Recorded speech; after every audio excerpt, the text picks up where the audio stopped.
Alrighty, let's get cracking. Welcome back to Free Read Fridays. I'm your intrepid narrator, Fragath, and today we're reading the last part of Authority by Jeff Vandermeer. Good morning, Warren. Thanks for tuning in via YouTube. So previously on, uh, Control / John Rodriguez, I think that's his name, uh, went on a massive drinking binge, basically a weekend long or multi-day long bender, uh, in large part because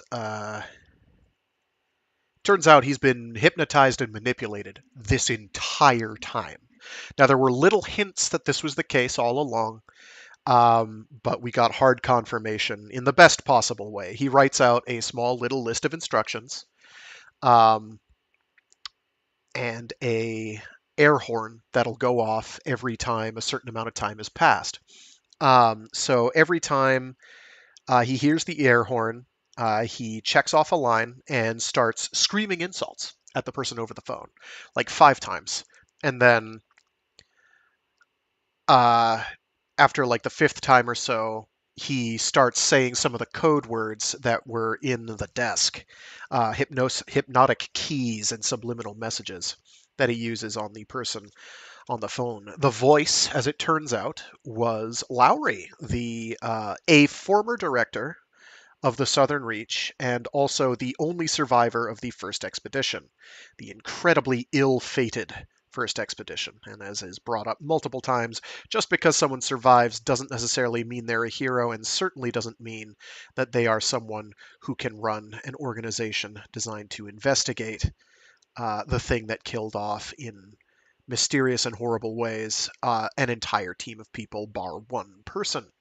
So, Lowry is not especially sane or stable, and we'll learn a bit more about him in the last book. Though kind of not too much directly, honestly. It's minimal. He's there, he's present, sort of. You'll see what I mean when we get there. Also, there was the Close Encounters of the Whitby kind up in Whitby's attic storage between floors location, where he's got horrifying portrait paintings of various staff members at the Southern Reach, and was curled up inside bookshelves, Whitby himself, like a creep. Let's see, what else happened? Everything went down last time. Oh yeah, and we got left with the delightful final micro paragraph.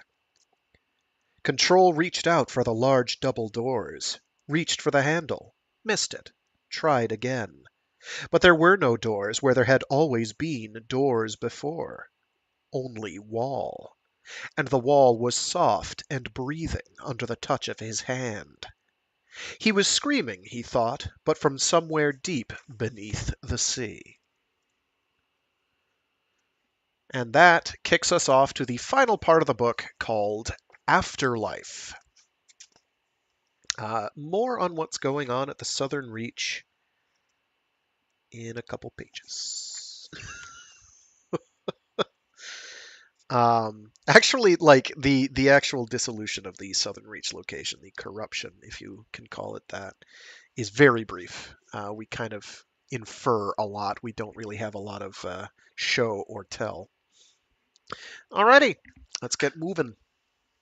Sorry about the late start, by the way. I got distracted. To quote that one line from a Frank Zappa song, "Are you hung up?" I was. I was hung up.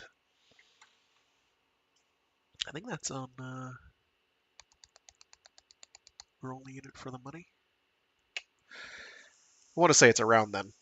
All right, moving right along.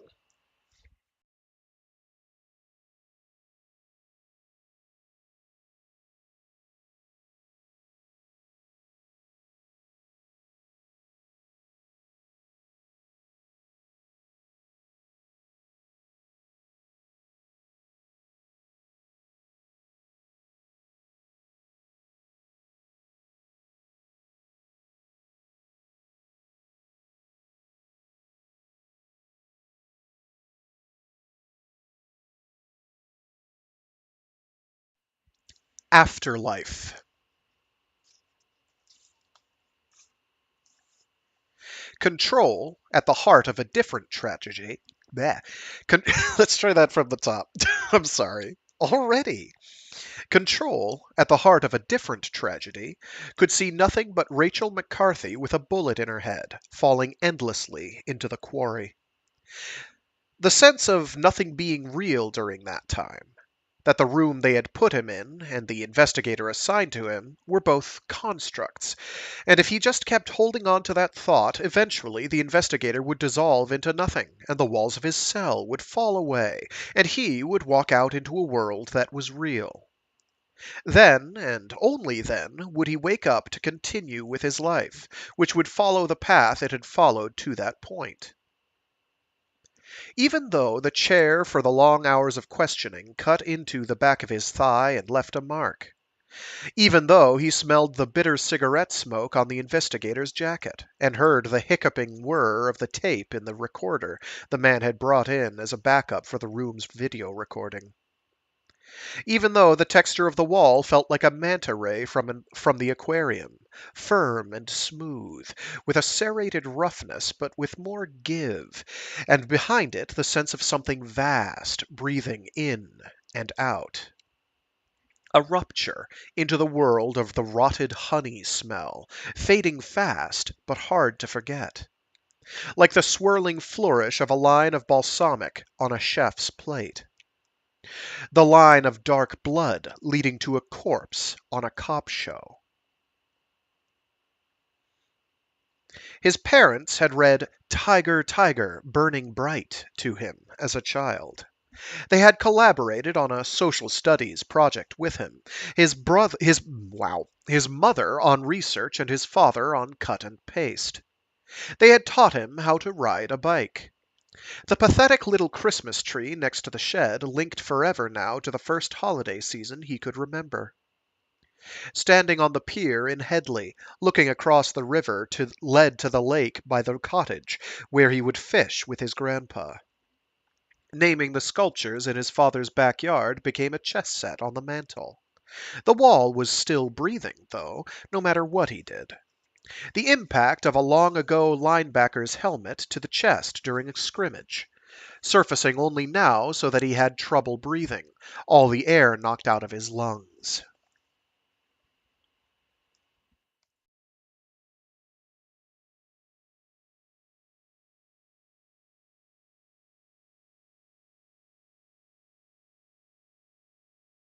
Control didn't remember leaving the corridor, but had recovered himself in mid-sprint toward the cafeteria.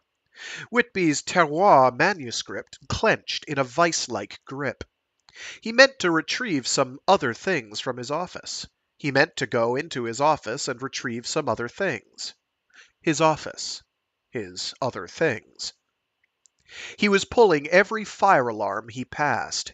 He was shouting over the klaxon at people who weren't there to leave. Disbelief. Shock.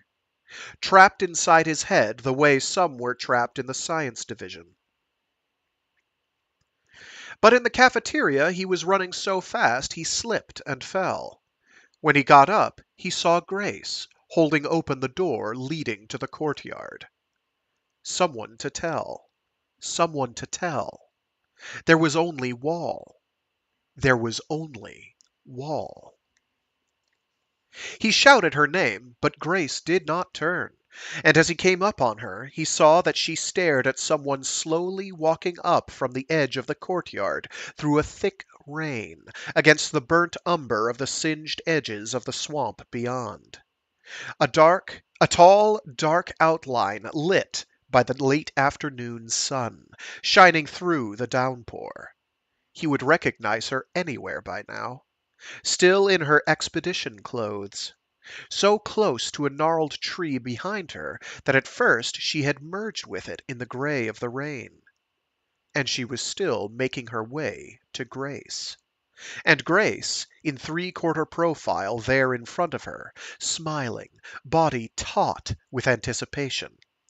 This false return, this corrupted reunion, this end of everything. For the director trailed plumes of emerald dust behind her. The nature of the world was changing, filling with a brightness, the rain losing its depth, its darkness. The thickness of the layers of the rain getting lost, taken away, no longer there. The border was coming to the southern reach.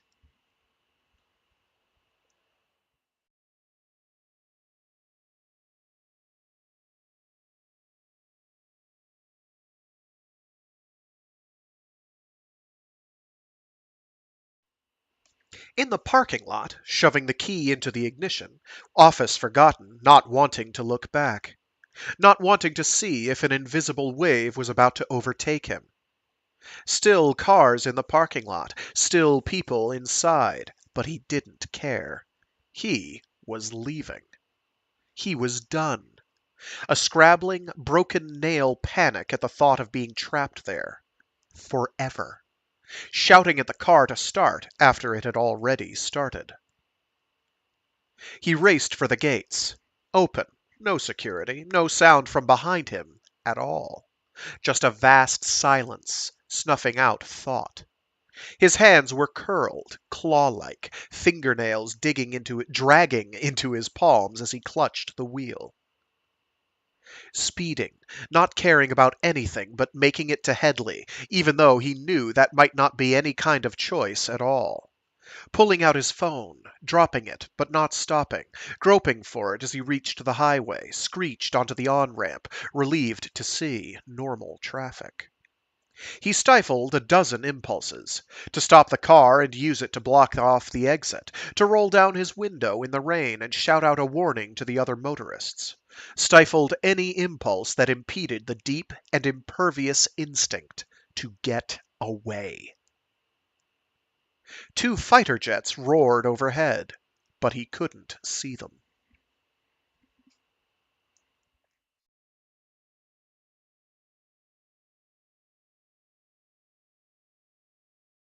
He kept changing the radio channels to current news reports. Not sure what would be reported, but wanting something to be reported even though it was still happening, hadn't finished yet. Nothing. No one. Kept trying to get the feel of the wall off his hand, wiping it against the seats, the steering wheel, his pants. Would have plunged it into dog shit to get the feeling off. When he'd turned away from Grace, he'd seen that Whitby occupied his usual seat in the back of the cafeteria, under the photograph of the old days. But Whitby came in only intermittently now, the transmission garbled. Some of the words in tone and texture still recalled human speech. Others recalled the video from the first expedition. Whitby had failed some fundamental test, had crossed some Rubicon, and now sat there, jaw oddly elongated as he tried to get words out, alone, beyond control's help. He realized then, or at some point later, that maybe Whitby wasn't just crazy. That Whitby had become a breach, a leak, a door into Area X, expressed as an elongated equation over time. And if the director had now come back to the Southern Reach, it wasn't because of or for Grace. It was because Whitby had been calling out to her like a human beacon. This version of her that had returned.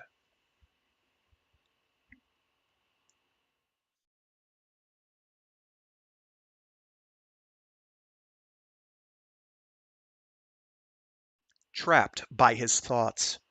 That the Southern Reach hadn't been a redoubt, but instead some kind of slow incubator. That finding Whitby's shrine might have triggered something. That placing trust in a word like border had been a mistake. A trap. A slow unraveling of terms unrecognized until too late. Whitby's gaze had followed him in his flight toward the front entrance, and Control had run almost sideways to make sure Whitby never left his view until the corner took him. He could see the Leviathans from his dream clearly now, staring at him, seeing him with an awful clarity. He had not escaped their attention. calling his mother. Hypnotize me. Hypnotize this out of me. Unable to reach her. Leaving messages shouted out, half coherent. The corridor leading into Headley in the banality of rush hour traffic. The mundane quality of the rain coming down, feeling the pressure behind him. Tried to control his breathing. Every bit of advice his mother had ever given him had gotten knocked out of his head. Had it stopped? Had the director stopped? Or was it still onrushing? Was an invisible blot now seeping out across the world? Already reviewing in his mind, as he began to recover, began to function, what he could have done differently. What, if anything, might have made a difference, or if it was always going to happen like this, in this universe, on this day. "I'm sorry," he said inside the car. To no one. To Grace, to Cheney, even to Whitby. "I'm sorry." But for what? What was his role in this? As he reached the bottom of the hill, leading up to his house, the radio reports began to reflect his reality in slivers and glints of light. Something had occurred at the military base, perhaps related to the continuing environmental cleanup efforts. There had been an odd glow and odd sounds and gunfire, but no one knew anything. Not for sure. Except that Control now knew the thing that had been eluding him, hiding in the deeper waters for him to recognize it. Revealed now, too late to do any good. For, in the stooped shoulders and the tilt of the director's head, there, approaching, in the flesh, Control had finally realized that the girl in the photograph with the lighthouse keeper was the director as a child. There was a kind of slouch or lurch to the shoulders that, despite the different perspectives and the difference in years, was unmistakable if you were looking for it. Now that he could see it, he couldn't unsee it. There, hiding in plain sight in the photograph from the director's wall, was a photograph of the director as a child, taken by the S&S Brigade, standing side by side with Saul Evans, whose words decorated the wall of the topographical anomaly in living tissue. She had looked at that photo every day in her office. She had chosen to place that photograph there. She had chosen to live in Bleekersville, in a house full of heirlooms probably owned by someone on her mother's side of the family. Who at the Southern Reach had known? Or had this been another conspiracy of one, and the director had hidden that connection all on her own? Assuming he was right, she had been at the lighthouse right before the event. She had gotten out before the border came down. She knew the forgotten coast like she knew herself. There were things that she'd never had to put down on paper just because of who she was, where she came from. For all Control knew, the director had been one of the last people to see Saul Evans alive.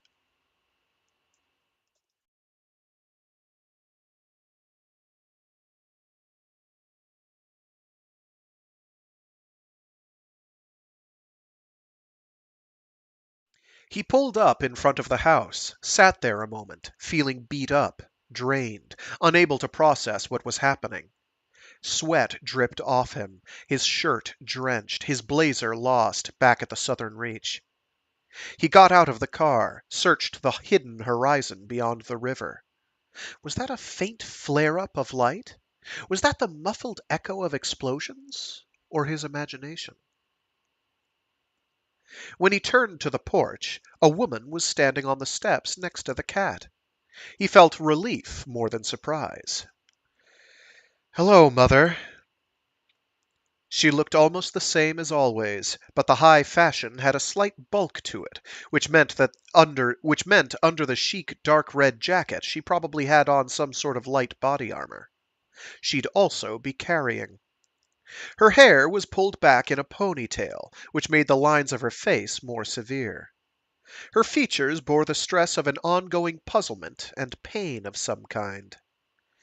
"Hello, son," she said, as he brushed by her. Control let her talk at him as he opened the front door, then went into the bedroom and began to pack.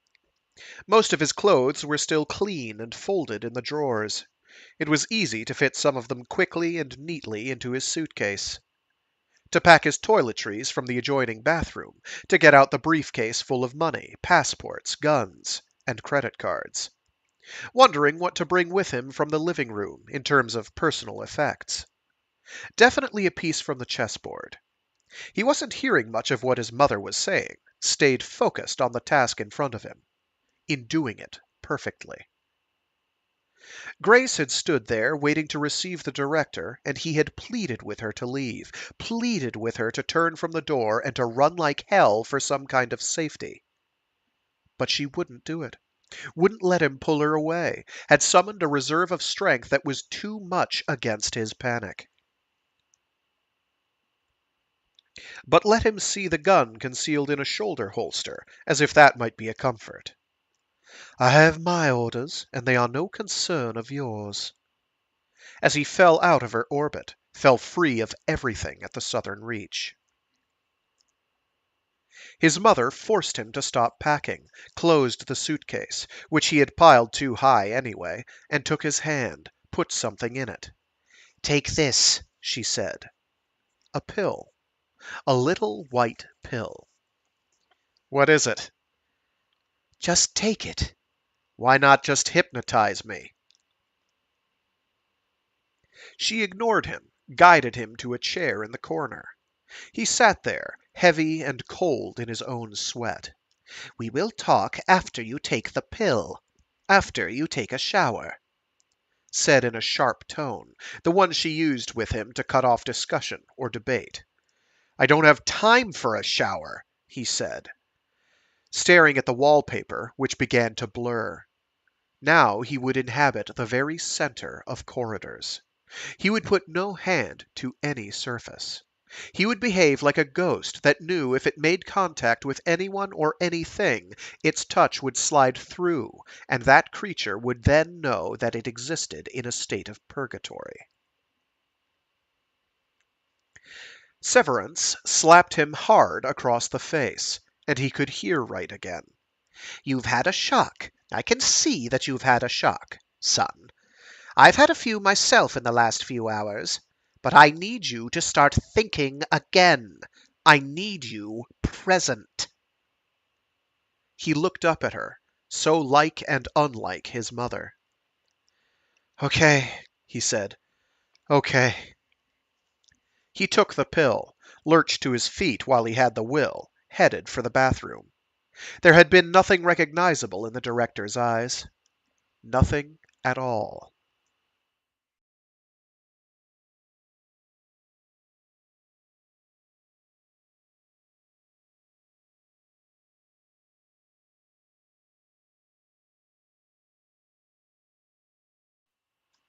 In the shower, he started to cry because he still couldn't get the feel of the wall off his hand, no matter how hard he tried.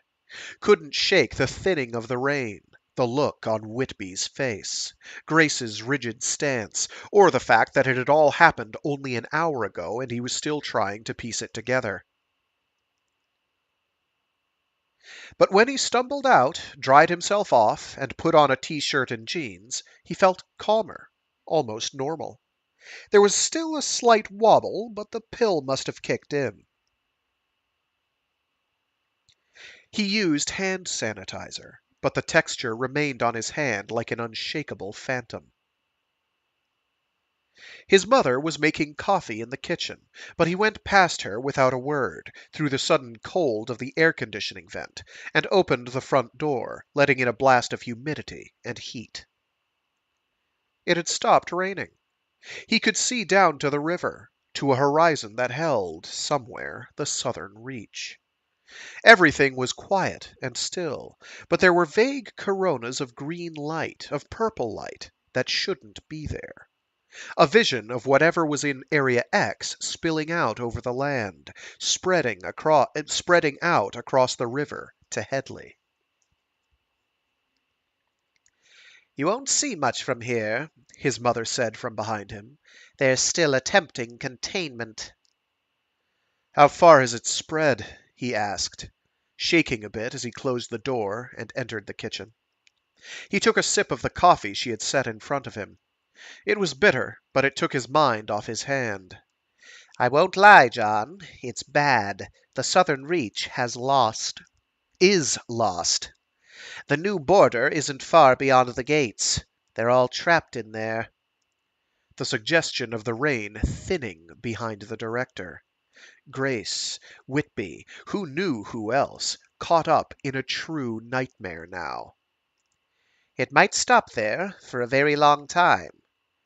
"You're full of shit," he said. "You don't know what it will do." "Or it might speed up. You're right. We can't know." "That's right. We can't. I was there, right in the middle of it. I saw it coming. Because you put me there." A howl inside of betrayal. Oh, sorry, no, that is italicized. We're gonna italicize the crap out of that. "Because you put me there." A howl inside of betrayal, and then a thought that struck him when he saw the tired, worried look on her face. "But there's more, isn't there? Something more you haven't told me." There always was. Even now she hesitated, didn't want to divulge a secret classified in a country that might not exist in a week. Then said in a flat voice, "The contamination at the sites from which we extracted the surveyor and the anthropologist has broken through quarantine and continued to grow, despite our best efforts." "Jesus Christ," he said. Even through the dulling effects of the pill, he wanted to be rid of his itching brain, his ignited skin, the flesh underneath, to in some way become so ethereal and unbound to the earth that he could unsee, disavow.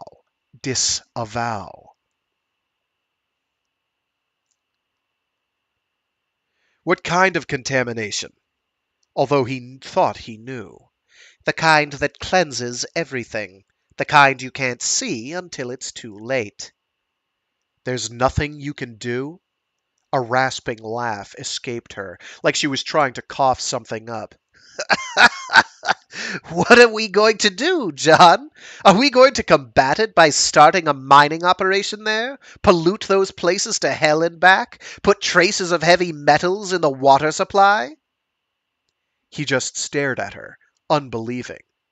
"Why the fuck did you station me at the Southern Reach if you knew this could happen?" "I wanted you to close it. I wanted you to know, because that protects you."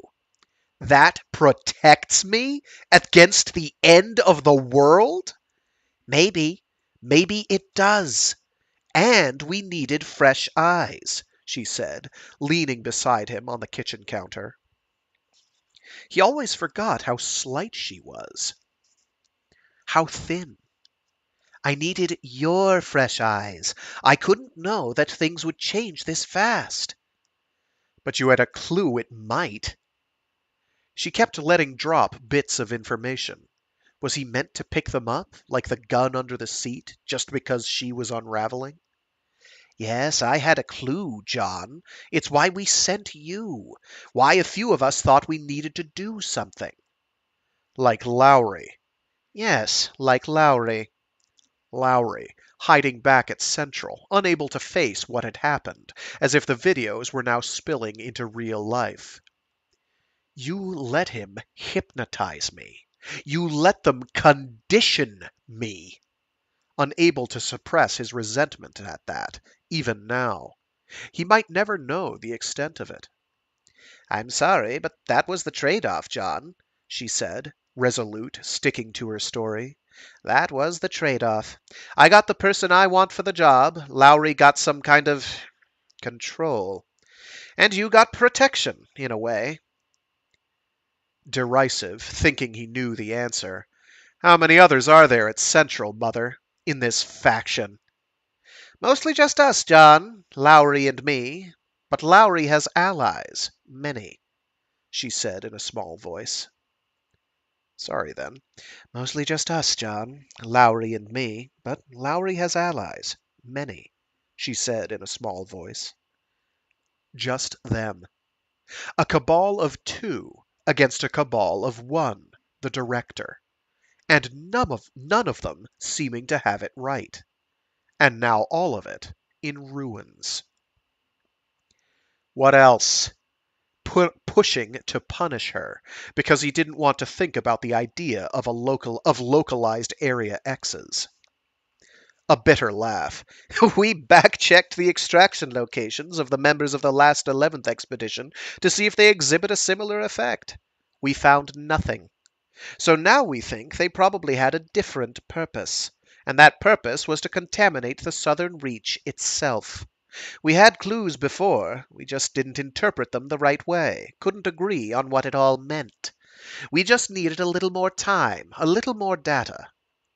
Bodies that decomposed a little faster, as Grace had put it, when the director had ordered them exhumed. There was in his mother's fragmentation the admission that Central's was a soul-crushing failure. That they had been unable to conceive of a scenario in which Area X was smarter, more insidious, more resourceful. None of this could obliterate the look on Grace's face in the rain as the director approached. The elation, the vindication, the abstract idea viscerally expressed across her features, that sacrifice, that loyalty, that diligence would now be rewarded. As if the physical manifestation of a friend and colleague long thought dead could erase the recent past. The director followed by that unnatural silence. Were her eyes closed, or did she not have eyes anymore? The emerald dust splashed off her into the air, onto the ground, with each step. This person who should not have been there, this shell of a soul of whom he had uncovered only fragments.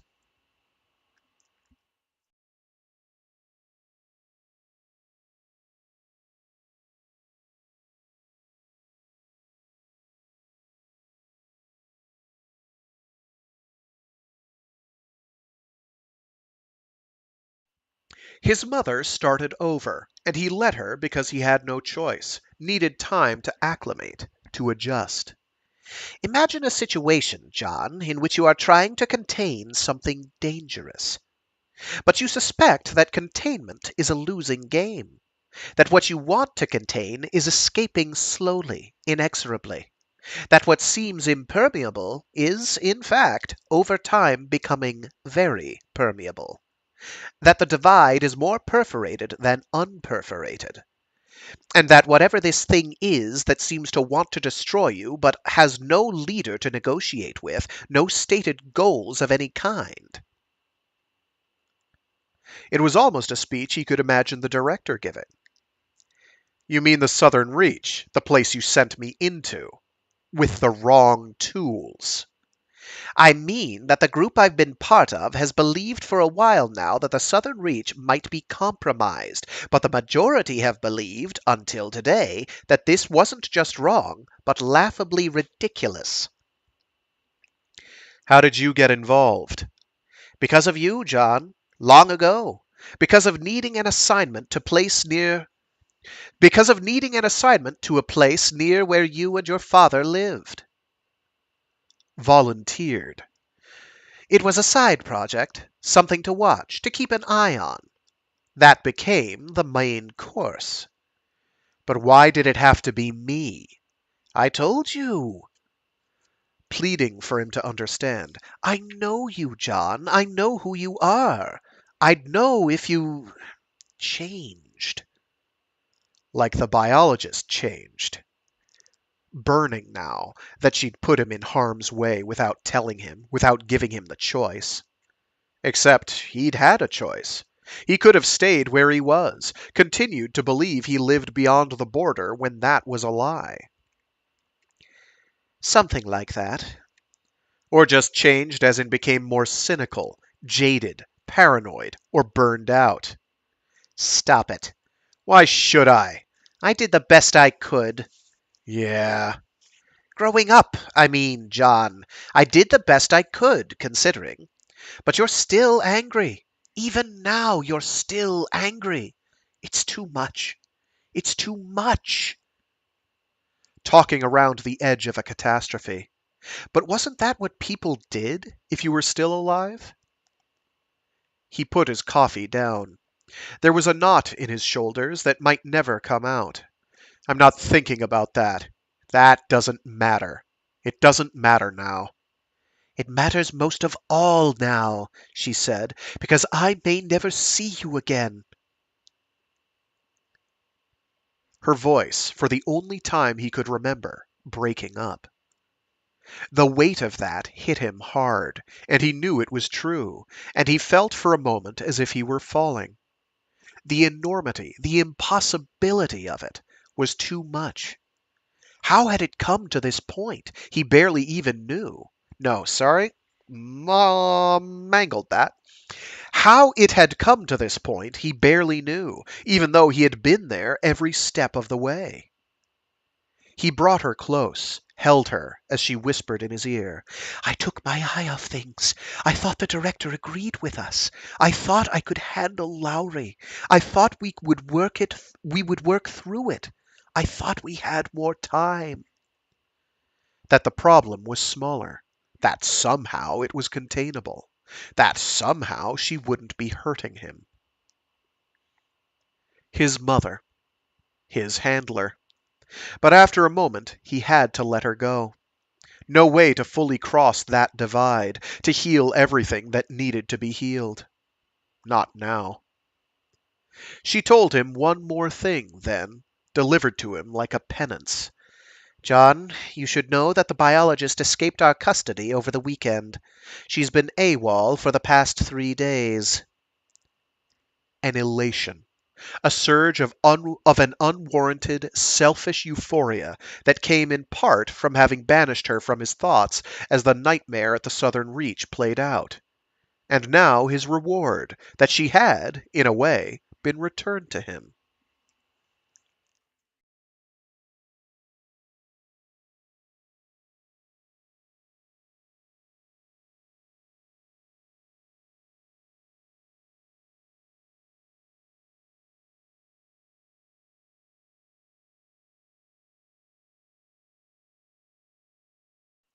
All of the rest of the answers to his questions rose up later, long after his mother had left in his car, after he had packed, reluctantly abandoned the cat, took her car, as she had suggested.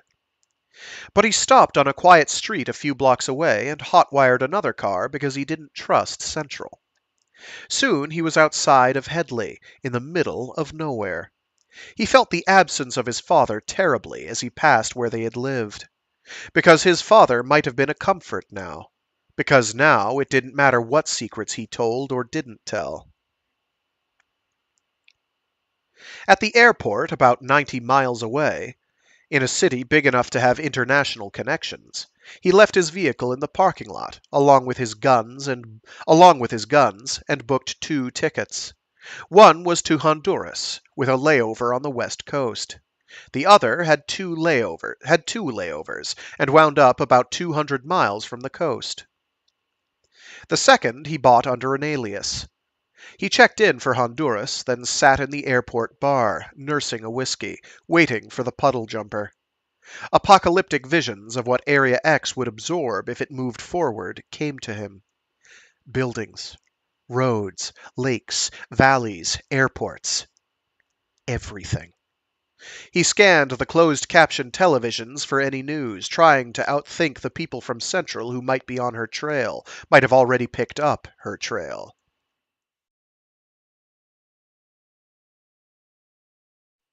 If he was the biologist, he would have train-hopped to start, which meant he might easily catch up with her. From where she'd escaped, she had just as far to travel as he did. A blonde woman at the bar asked him what he did, and he said, recklessly, without thought, "A marine biologist." "Oh, with the government?" "No, freelance," which sounded absurd after he'd said it. then spent long minutes putting distance between himself and the subject, because he wanted to stay there, at the bar, around people, but not involved with them. How'd she escape? He'd asked his mother. Let's just say she's stronger than she looks, and very resourceful. Had his mother given her the resources? The time? The opportunity? He hadn't wanted to ask. Central suspects she will return to the empty lot because of the lack of contamination at that site. But he knew that wasn't where she would go. Is that what you think? His mother asked. Yes, he said. No, she would go north. She would go to the wilderness above the town of Rock Bay, even if she didn't believe she was the biologist. She would go somewhere personal to her, because she felt the urge, not because Area X wanted her to. If she had been right, if she'd been their true soldier, she would have been as mind-wiped as the others. At least, that's what he chose to believe. To have a reason for his packing, and a place to think of as a sanctuary. Or a hiding place.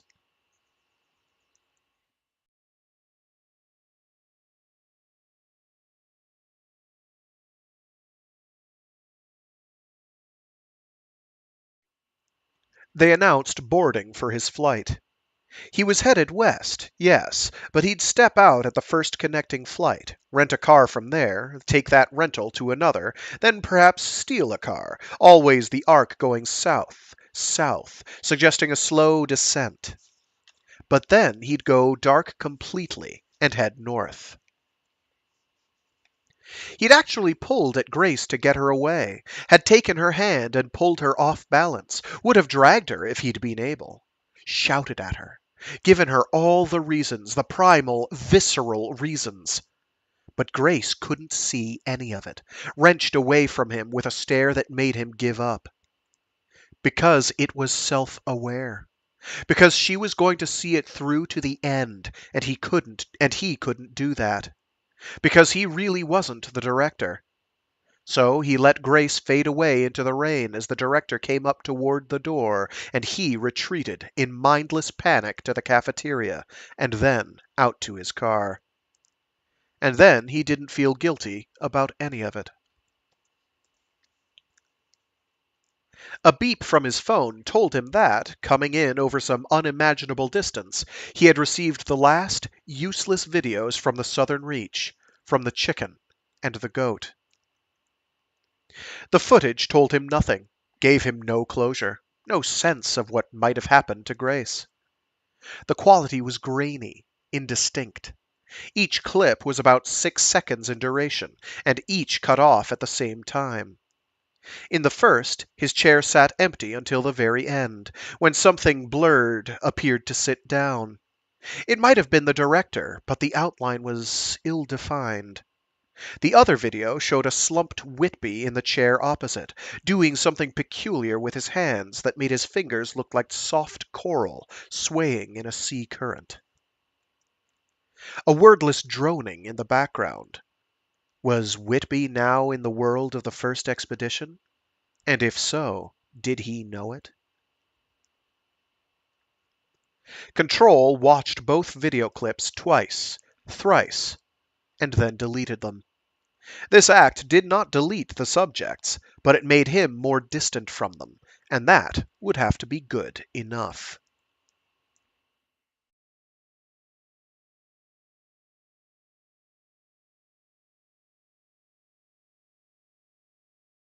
The usual influx of heat and then frigid cold on the airplane, the grappling with frayed seat belts. As they rose, Control kept waiting for something to swat the plane out of the sky, wondered if Central would be there to greet him when he touched down, or something odder still. He wondered why the stewardesses were looking at him funny by mid-flight, and realized he'd been responding to their rote kindness with the intensity of someone who has never experienced courtesy, or never expects to experience it again. The couple in the seats next to him were of the annoying yet ordinary type who said almost everything for their audience, or to affirm their own couplehood. Yet even them he wanted to warn, in a sudden, unexpected outpouring of raw and almost uncontainable emotion, to somehow articulate what was happening, what was going to happen, without sounding crazy, without scaring them or him. But ultimately, he popped another calm pill and leaned back in his seat and tried to banish the world.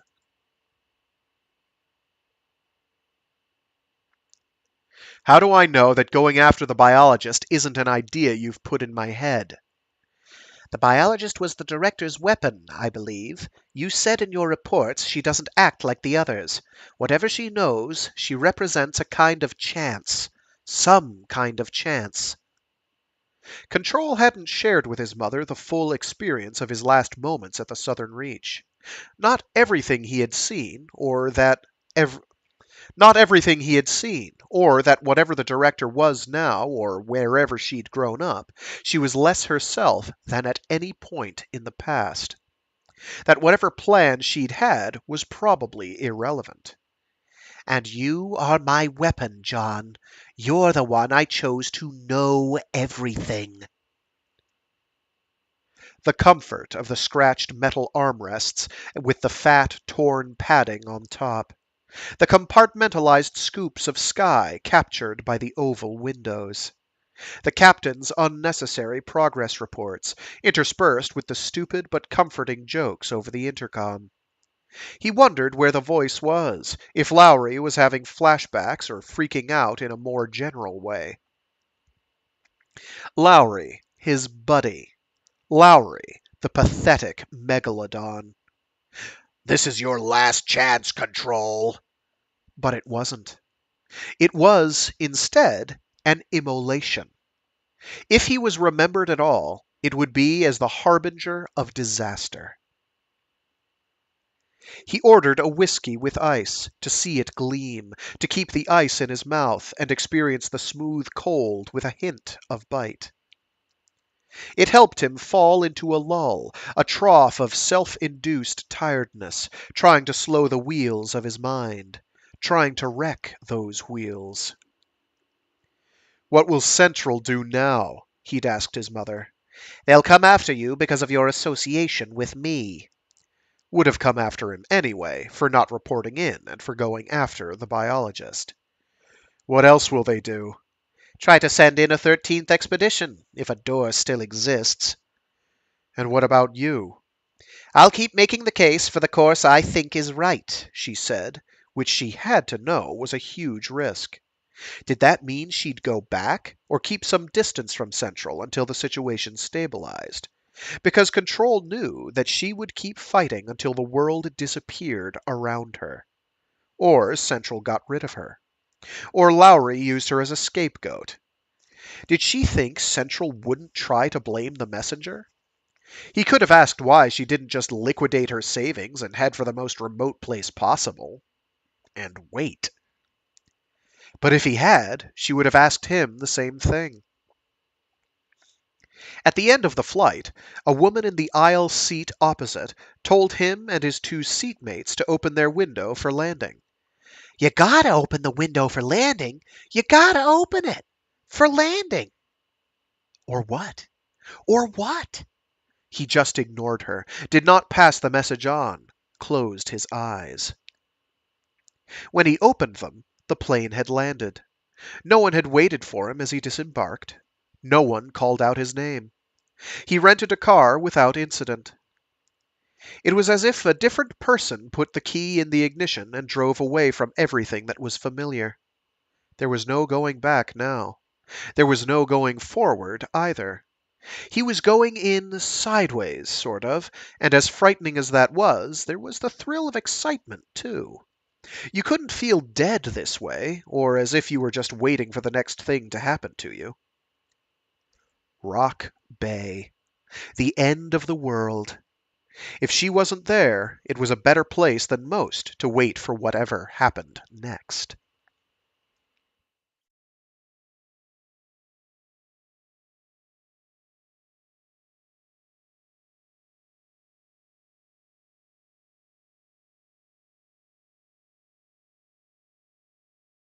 Dusk of the next day. In a crappy motel on the coast with the word beach in its name, Control obsessively stripped and cleaned his Glock, bought off a dealer using a fake name not 30 minutes after he'd cleared the airport, in the back of a car dealership. Then reassembled it. Having to focus on a repetitive and detailed task kept his mind off the void looming outside. The television was on, but nothing made sense. The television, except for the vaguest of footnotes about a possible problem at the Southern Reach Environmental Recovery Site, did not tell the truth about what was going on. But it hadn't made sense for a very long time, even if no one knew that, and he knew his contempt would mirror that of the biologist, if she had been sitting where he was sitting. And the light from the curtains was just a stray tuck was wow, okay. And the light from the curtains was just a stray truck barreling by in the dark. And the smell was of rot, but he thought perhaps he'd brought that with him. Even though he was far away from it now, the invisible border was close. The checkpoints, the swirling light of the door, the way that light seemed almost beveled, almost formed an image in that space between the curtains, and then fell away again into nothing. On the bed, Whitby's Terroir manuscript, which he hadn't looked at since leaving Headley. All he'd done was put it in a sturdy, waterproof plastic case. He kept realizing, with a kind of resigned surprise, a kind of slow registering or reimagining meant to cushion the blow, that the invasion had been underway for quite some time, had been manifesting for much longer than anyone could have guessed, even his mother. And that perhaps Whitby had figured something out, even if no one had believed him, even if figuring it out had exposed him to something that had then figured him out. When he was finished with the Glock, he sat in a chair facing the door, clenching the grip tight even though it made his fingers throb. It was another way to keep from being overwhelmed by it. Pain as distraction. All of his familiar guides had gone silent. His mother, his grandparents, his father, none of them had anything to say to him. Even the carving in his pocket seemed inert, useless now. And the whole time, sitting in the chair and then lying in the bed with its worn blanket and yellowing sheets with cigarette burns in them, Control could not get the image of the biologist out of his head. The look on her face in the empty lot, that blankness.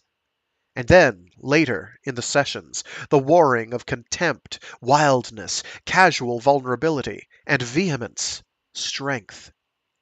That had laid him low. That had expanded.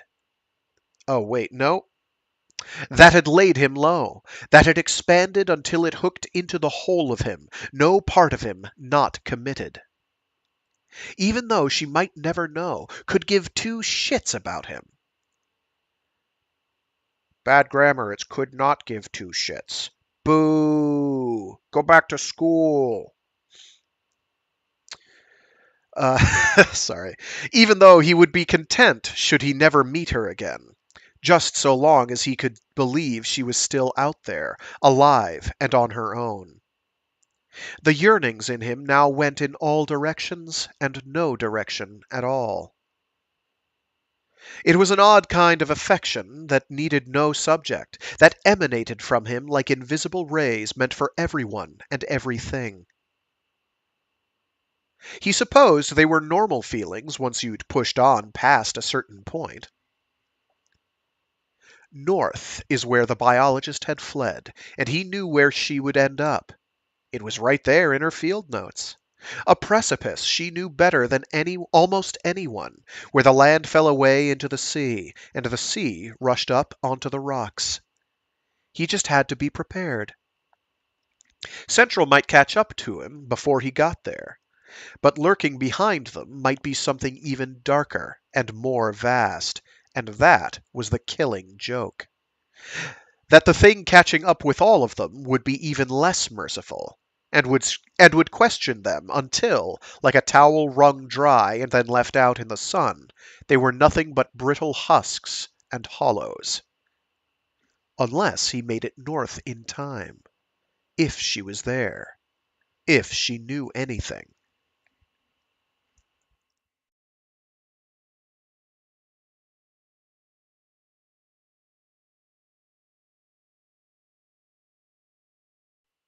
He left the motel early, just as the sun appeared, grabbed breakfast at a cafe, and continued north. Here it was all cliffs and sharp curves, and the sense that you might dive off into the sky around each upward bend. That the little thought you always overrode, to stop turning the wheel to match the road, might not be stifled this time, and you'd gun the engine and push on into the air, and snuff out every secret thing you knew and didn't want to know. The temperature rarely rose above 75, and the landscape soon became lush, the greens more intense than in the south, the rain, when it came, a kind of mist, so unlike the hellish downpours he'd become used to. At a general store in a tiny town called Selk, that had a gas station whose antiquated pumps didn't take credit cards, he bought a large knapsack, filled it with about 30 pounds of supplies. He bought a hunting knife, plenty of batteries, an axe, lighters, and a lot more. He didn't know what he'd need or how much she'd need, how long he might be out there in the wilderness, searching for her. Would her reaction be what he wanted it to be? And what reaction was that? Assuming she was even there. He imagined himself years from now, bearded, living off the land, making carvings like his father, alone, slowly fading into the backdrop from the weight of solitude. The cashier asked him his name, as part of a sales pitch for a local charity, and he said John, and from that point on, he used his real name again.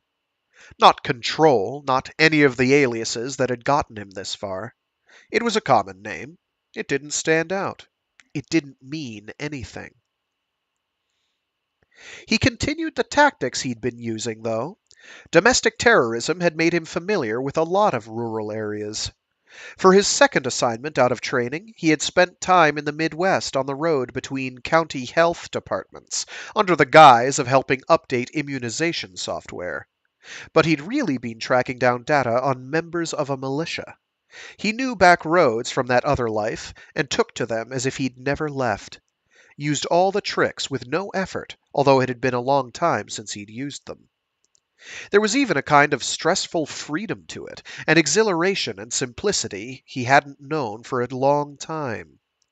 Then, like now, he'd doubted every pickup truck, especially if it had a mud-obscured license plate, every slow driver, every hitchhiker. Then, as now, he'd picked local roads with dirt side roads that allowed him to double back. He used detailed printed maps, no GPS. He had almost wavered on his cell phone, but had thrown it into the ocean, hadn't bought a temporary to replace it. He knew he could have bought something that couldn't be traced, but anyone he called would no doubt be bugged by now. The urge to call any of his relatives, to try his mother one last time, had faded with the miles. If he'd had something to say, he should have picked up the phone a long time ago.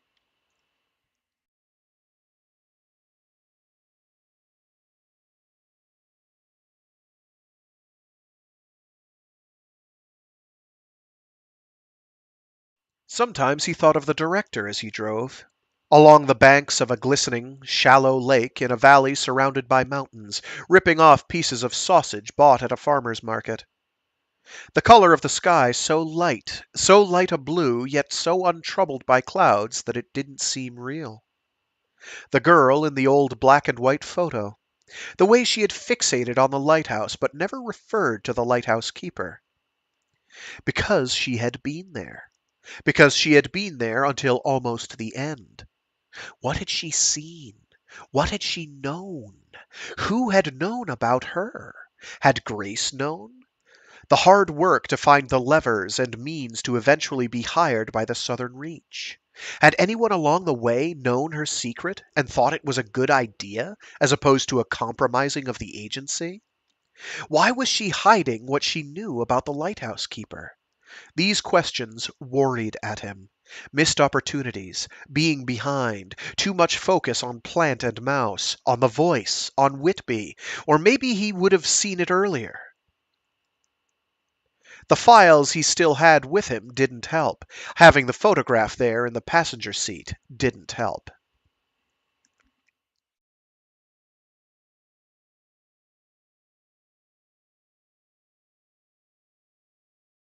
Driving through the night now, he came back to the coast again and again, his headlights reflecting orange dashes and white reflectors and, sometimes, the silver gray of a railing. He had stopped listening to the news on the radio. He didn't know if the wow. He didn't know if the subtle hints of impending catastrophe he gleaned existed only in his imagination. He wanted more and more to pretend that he existed in a bubble without context, that the drive would last forever, that the journey was the point. When he grew too tired, he stopped in a town whose name he forgot as soon as he left, having coffee and eggs at a 24-hour diner. The waitress asked him where he was headed, and he just said, "North." She nodded, didn't ask him anything else, must have seen something in his face that discouraged it. He didn't linger, cut his meal short, nervous about the black sedan with the tinted windows in the parking lot, the battered old Volvo with the rainforest stickers on it whose owner had been slouched out there smoking a cigarette for a little too long.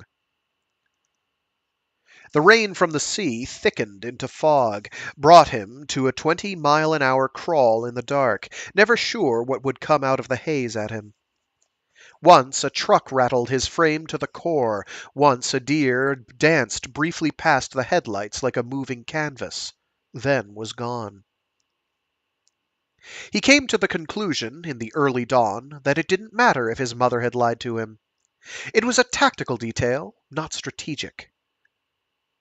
He was always going to pursue this course, convinced himself that once he had gone to the Southern Reach, that he was always going to be on this road in the middle of nowhere, headed north. The gnarled, wind-torn trees became a dark, haphazard smoke in the mist, self-immolating into ash, as if he were seeing some version of the future.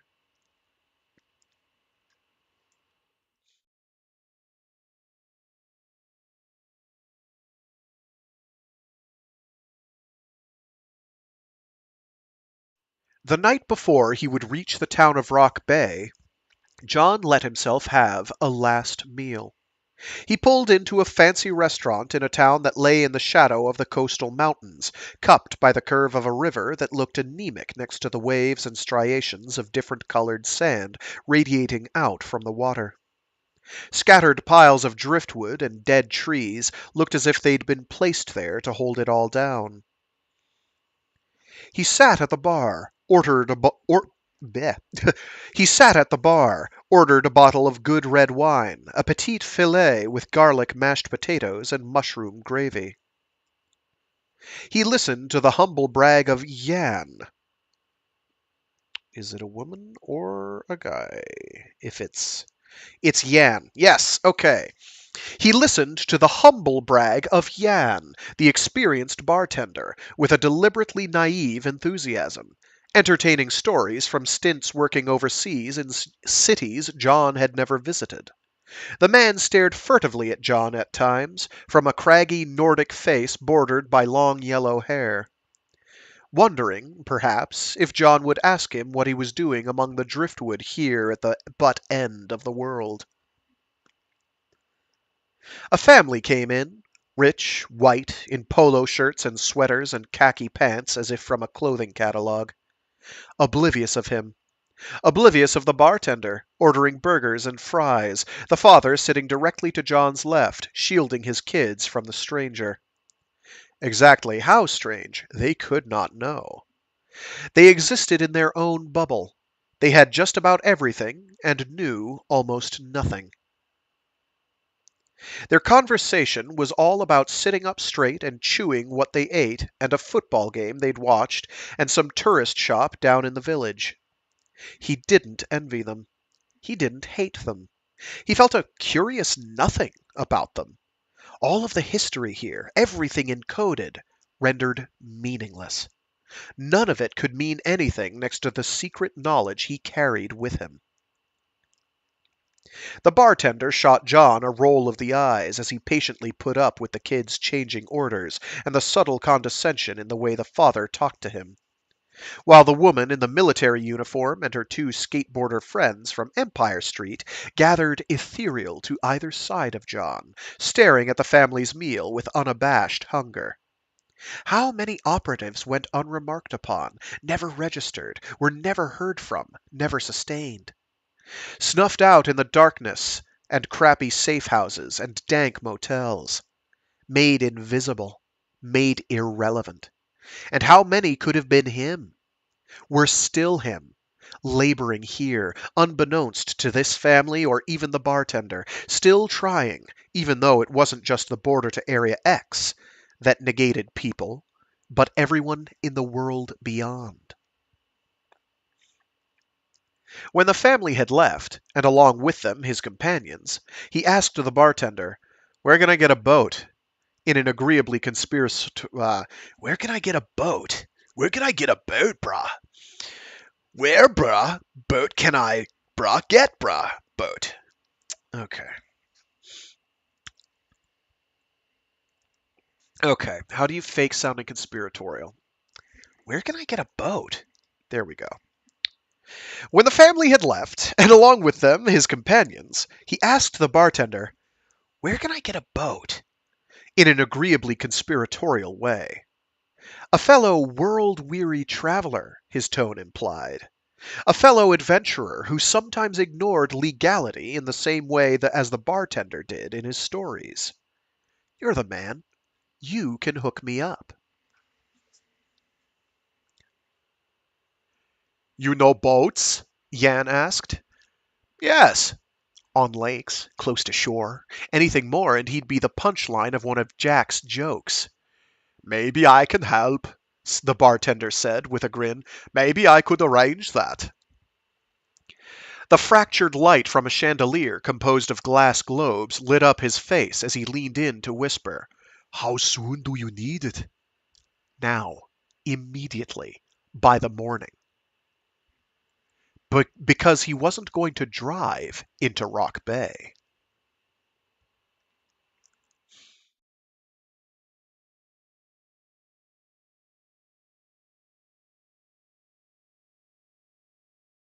Thank you for tuning in, Jay Waldrop. I appreciate it. The Living with Salt was a modified flat-bottomed skiff with a shallow bow and a stubborn reluctance to turn starboard with any kind of grace. It had a tiny shed of a cabin that would give him some relief from the strong ocean winds, and a powerful, if seasoned, motor. It was ancient, and the white paint had flaked, exposing the wood beneath. It almost looked like a tugboat to John, but had been used as a fishing vessel by the grizzled, barrel-bellied, bow-legged walking cliché of a fisherman who sold it to him for twice what it was worth. He almost thought the man had some illegal side business, must also be playing a part. He bought enough gasoline to either blow him sky high or last until the end of the world, and loaded in the rest of his supplies. It came with oars, for if the motor should give out, and nautical maps, though God help you if you don't seek shelter, there's a storm, and a flare gun. After a little persuading that involved more money, it also came with the skipper's old raincoat, hat, pipe, galoshes, and a fishing net with a hole in it. The pipe felt weird in his mouth, and the galoshes were a bit too big, but it made him believe that from a distance his disguise might hold. Oh, what is that old Maine? That old Maine children's book. Not Mike Mulligan and his steam shovel. That's great too. Bert something.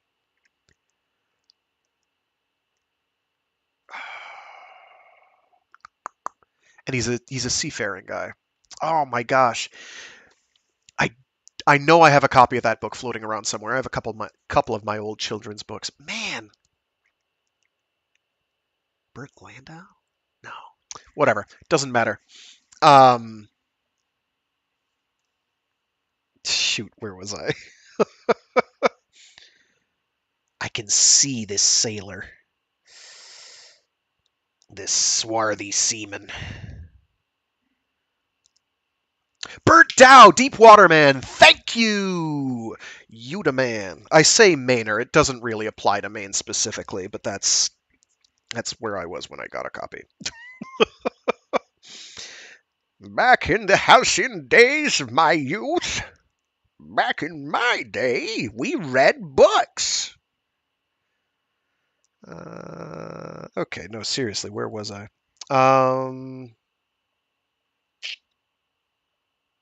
Oh, I've been on the wrong page. No wonder I can't find it. The pipe felt weird in his mouth, and the galoshes were a bit too big, but it made him believe that from a distance his disguise might hold. The motor had a ragged, hiccuping mutter he didn't like, but he had little choice, and he believed the boat might be as fast as the car on the treacherous roads that lay ahead, and harder to trace. As he lurched down river toward the sea, he had a sense of impending apocalypse, the beached and blackened driftwood evidence not of bonfires and storms, but of some more radical catastrophe. Excuse me, but of some more radical catastrophe.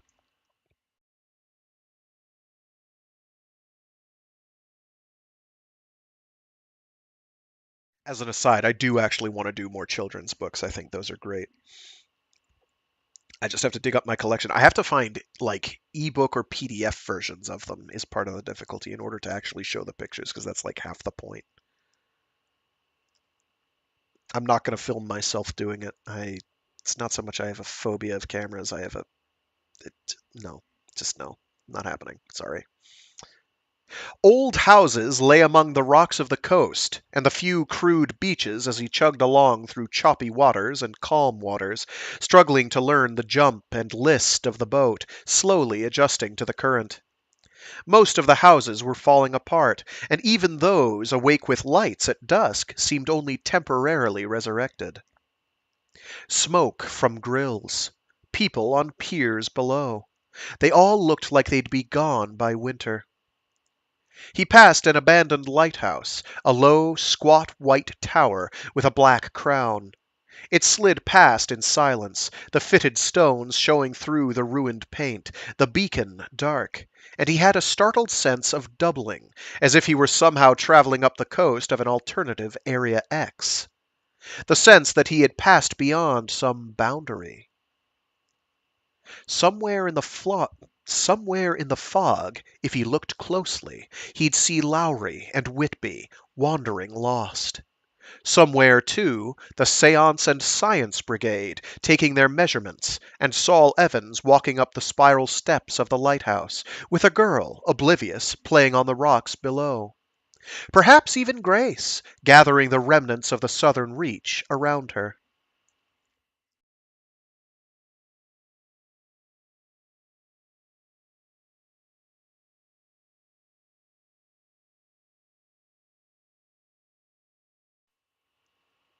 By mid-afternoon he had reached the part of the coast where the land curved sharply, an inlet that led to the town of Rock Bay. What the biologist called Rock Bay was actually the tidal pools and reefs that lay about 20 miles north of town. But her former cottage had been right outside of the town, or village if you wanted to be specific, because it only had about 500 residents. The Living with Salt wasn't the kind of boat that John could pull up onto shore and hide under branches. But he wanted to do a recon of Rock Bay before moving on. He chanced going a little ways up the wide inlet, half hidden by rock islands that jutted out from the water. Soon he spotted a rotten old pier where he could tie up. According to the maps, it was close enough to the local wildlife refuge that he could walk from there and intersect a hiking trail, following it close to the town. He left behind his hat and pipe, and, taking his raincoat, binoculars, and gun, made his way inland through scrubland and then forest. The smell of fresh cedar invigorated him. Soon enough he was looking down from a bluff at the wooden bridge leading into town and the tiny main street beyond. He'd come across a roadblock manned by local police well before the bridge, but he'd seen nothing suspicious on the trails.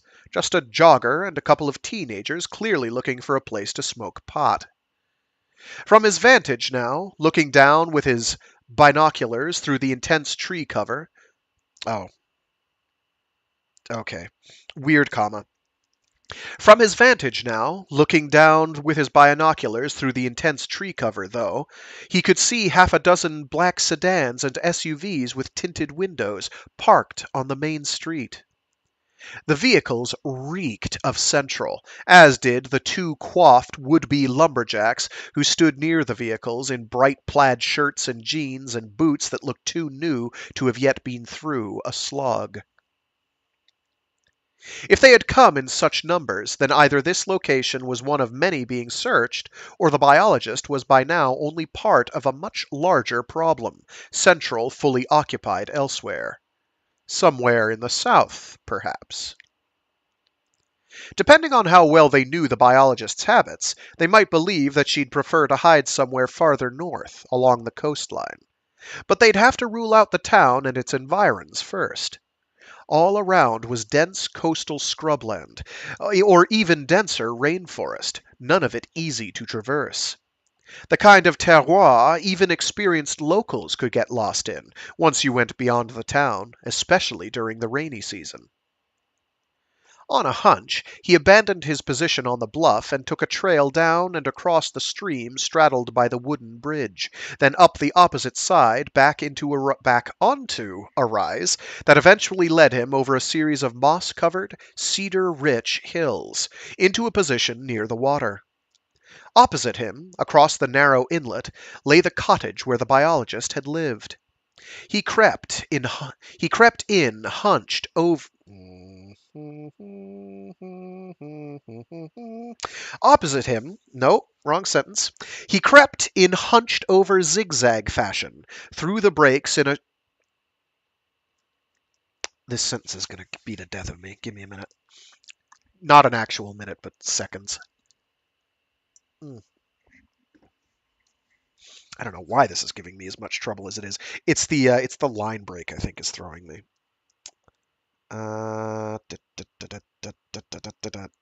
Yeah.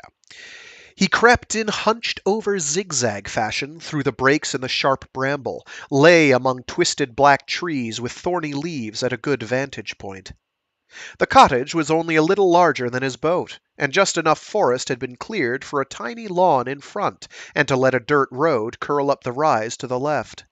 Beyond that, hidden, lay a larger settlement, a main house from which he could see a tendril of white smoke rising via an obscured chimney. But no smoke rose from the cottage. Nothing stirred around the cottage, either, in a way that he found unnatural. He kept scanning the woods to either side until, after about an hour, after 50 sweeps of the area, he realized that a patch of ground had moved. Camouflage. Which, after a few moments, resolved into a man with a rifle and scope stretched out beneath a military-style blind, covering the cottage. Once he'd spotted one operative, others came clear to him. In trees, behind logs, even staring out in one uncareful moment from the cottage itself. He knew the biologist would not now come anywhere near the cottage, if she'd ever wanted to. So he retreated into the wilderness and made his way back to his boat by a circuitous and tiring route. He didn't think he had been spotted, but he didn't want to leave it to chance. Thankful, too, to be back at the boat. He'd exhausted his small store of rusty woodcraft and felt he had been lucky. Lucky, too, that his boat was still there and the area still seemed deserted. He ate a can of cold beans and cast off, hugging the coast until the last moment, and then making a calm and steady run across the mouth of the inlet. certain that somehow he would be uncovered from afar, and Central would swoop down on him. Yet, despite how wide the expanse seemed in those moments, there were only the seagulls and the pelicans, the cormorants, and, high above, what he thought might be an albatross. Only the choppy waves and a distant foghorn and the dim shapes of boats closer in and farther out. Nothing that didn't look local, no fishermen who looked newly minted. Easier, better, to go farther away from all of this. She would be in the most desolate, isolated place she could find, daring anyone to follow her. Either there or not. If not, it was all useless anyway.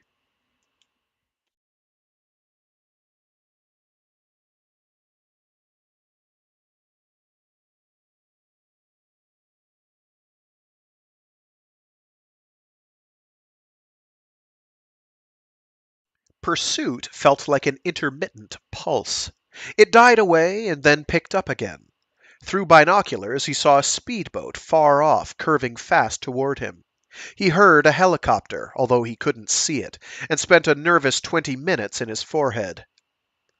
Wow, nice job, skipping lines.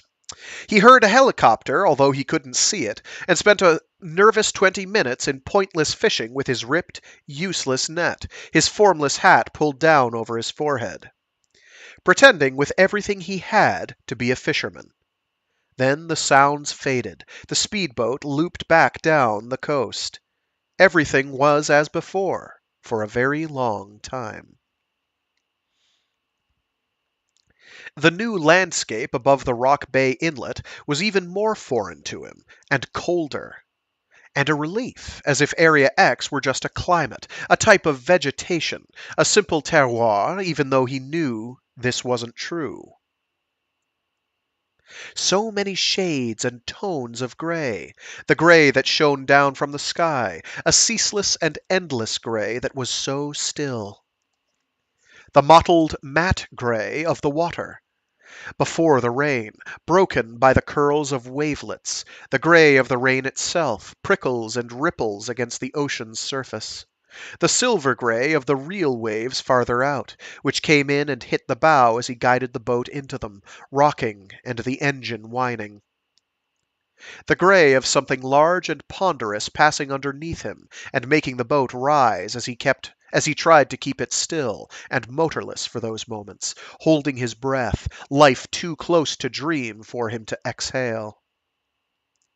He understood why the biologist liked this part of the world, how you could lose yourself here in 100 ways, how you could even become someone very different from who you thought you were. His thoughts became still for hours of his search. The frenetic need to analyze, to atomize the day or the week fell away from him, and with it the weight and buzz of human interaction and interference, which could no longer dwell inside his skull. He thought about the silence of fishing on the lake as a child, the long pauses, what his grandpa might say to him in a hushed tone, as if they were in a kind of church. He wondered what he would do if he couldn't find her. Would he go back, or would he melt into this landscape, become part of what he found here, try to forget what had happened before, and become no more or less than the spray against the bow, the foam against the shore, the wind against his face? There was a comfort to this idea almost as strong as the urge to find her, a comfort he had not known for a very long time, and many things receded into the distance behind him, seemed ridiculous or fantastical, or both, were, at their core, unimportant.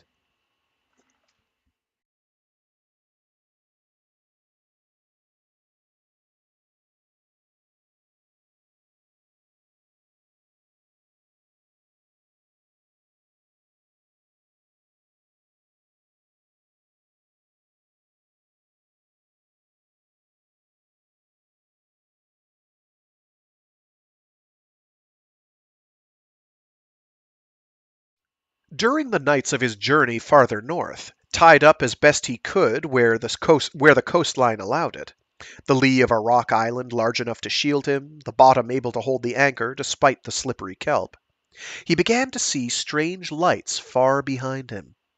They rose and fell and glided across the sea and the sky, some white and some green or purple tinged. He could not tell if they were searching or to find a purpose less purposeful. But the lights broke the spell, and he turned on the radio that night, holding it to his ear to keep the volume down as he huddled in his sleeping bag. But he only heard a few unintelligible words until static set in, and he did not know if this was because of some catastrophe or the remoteness of his location. The stars above were large and fixed. They existed against a fabric of night as vast and as deep as his sleep, his dream. He was tired now and hungry for something beyond cans and protein bars.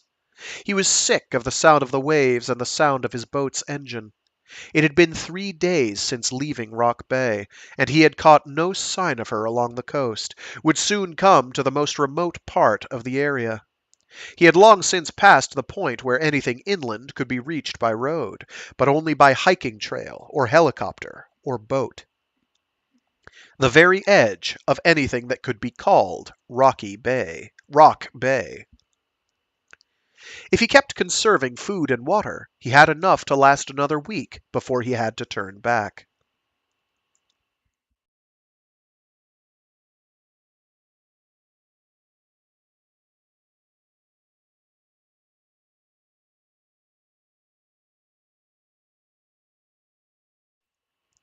The morning of another day.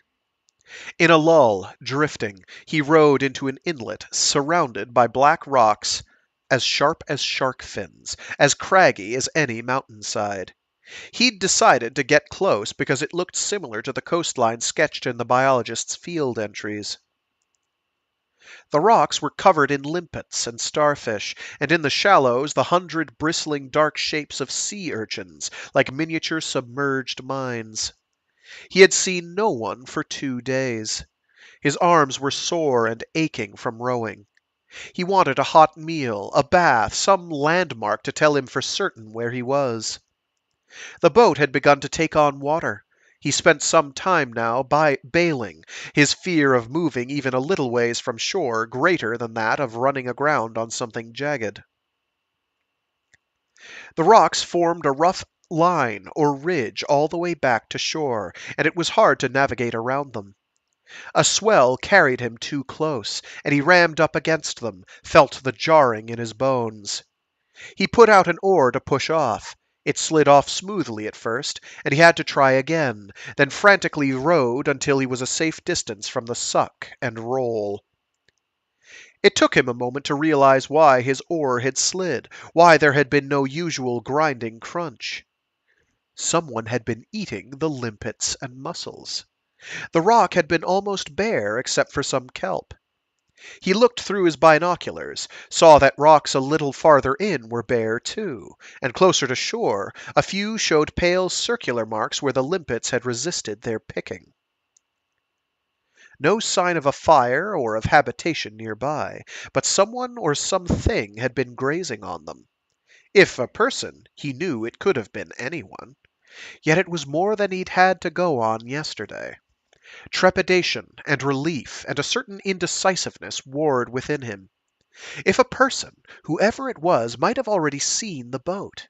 He thought to make landfall there, then reversed himself and rowed back the way he'd come, back down the coast by just one cove, hidden by another of the huge rocks that rose from the ocean to form an inhospitable island.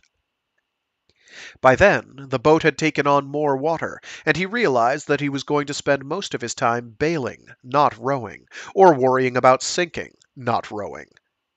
So he brought the boat up, close to shore, dropped anchor, and waded to a little black sand beach sheltered by overhanging trees, sat there gasping for long minutes.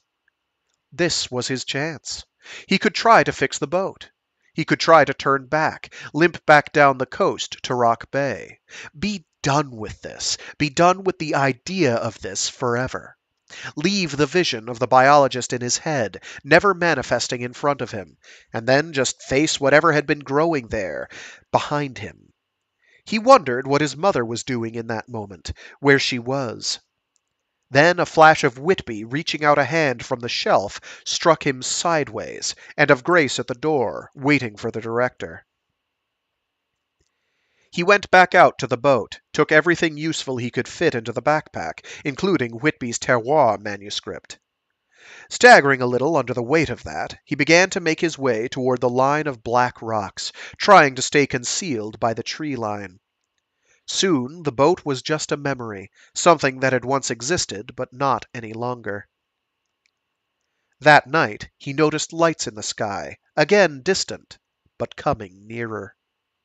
He imagined he could hear the sound of a ship's engine, but the lights faded, the sound faded, and he went to sleep in the hush and whisper of the surf.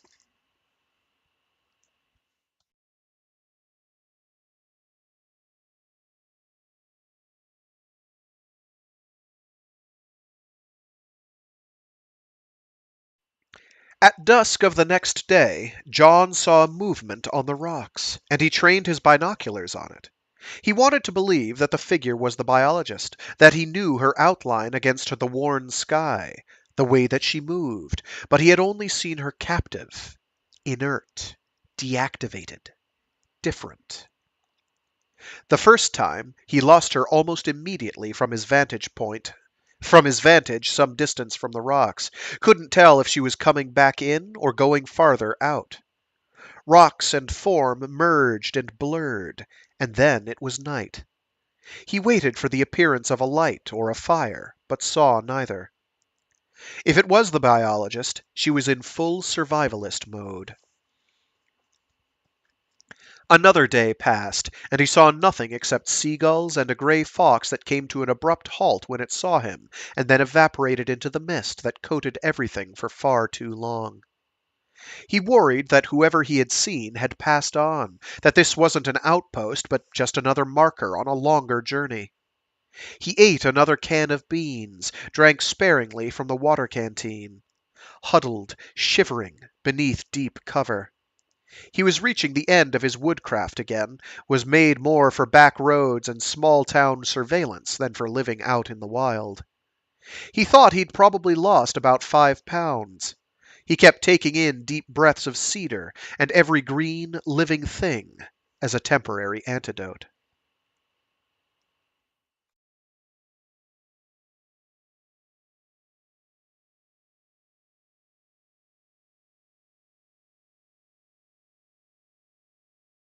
The figure came out at dusk again, crawling and hopping across the sheets of black rock with an expertise John knew would be beyond him.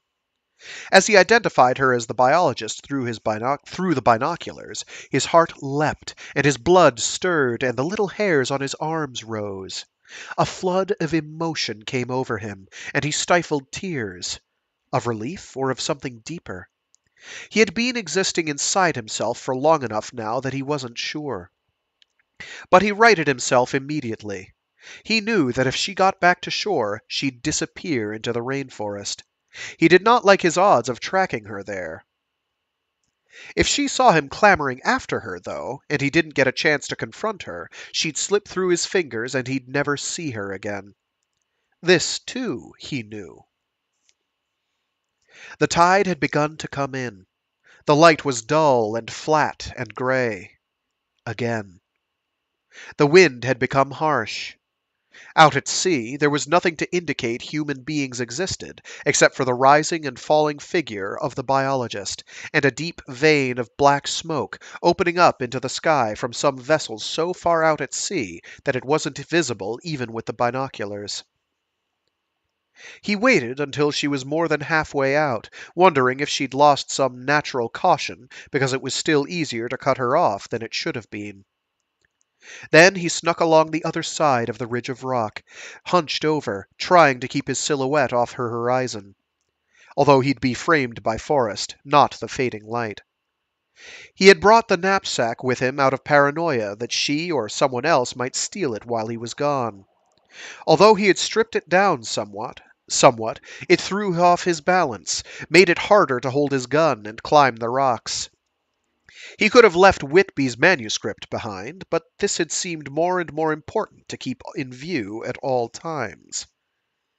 He tried to keep his steps short and to bend his knees, but even so slipped many times on the uneven rocks, slick with seaweed and rough and sharp from the edges of shells, of limpets and clams and mussels. Had to reach out to keep his balance and cut himself despite the cloth he'd tied over his palms. Very soon his ankles and knees felt weak. By the time he was halfway out, the ridge of rocks had narrowed, and he had no choice but to clamber atop them. When he looked up from that vantage for the first time, the biologist was nowhere to be seen, which meant she had either found some miraculous way back to shore, or she was hidden somewhere ahead of him. No matter how he hunched and bent, she was going to have a clear line of sight at him. He didn't know what options she had: rock, knife, homemade spear, if she wasn't glad to see him. He took off his hat, shoved it in the pocket of his raincoat, hoping that if she was watching she would at least recognize that it was him. That this recognition might mean more to her than interrogator or captor. That it might make her hesitate should she be lying in wait. 3/4 of the way, and he wondered if he should just head back. His legs were rubbery, matched the feel of the rocks where the kelp swelled over them.